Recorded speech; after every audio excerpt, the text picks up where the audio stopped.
நான் உங்களுக்காக ஜெயிலுக்கு போவேன், எல்லாம் நான் பண்ணுவேன், அசிங்கப்படுவேன், அவமானப்படுவேன், எல்லாம் பண்ணுவேன். ஆனா சத்தியமா நான் உங்க மேல வருத்தப்பட மாட்டேன். ஏன்னா நான் உங்களை நம்பி வரல, நான் தேவரை நம்பி வந்தேன். அவர் எனக்கு என்ன கொடுத்தாலும் ஏத்துக்க தயாரா இருக்கேன். ஆனால் வந்து விட்டேன், துணிந்து விட்டேன், அதை அடையாமல் நான் போக மாட்டேன் என்பதில் உறுதியா இருக்கேன். அதனால நான் சொல்றேன், வாங்க. கூவத்தூர்ல நீங்க எடப்பாடிக்கு ஓட்டு போட்டீங்கல்ல? ஆமா. நீங்க வந்து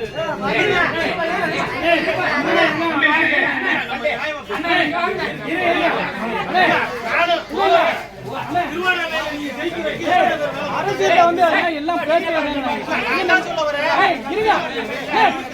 அரசியல் நீங்க பேசுறா அவங்க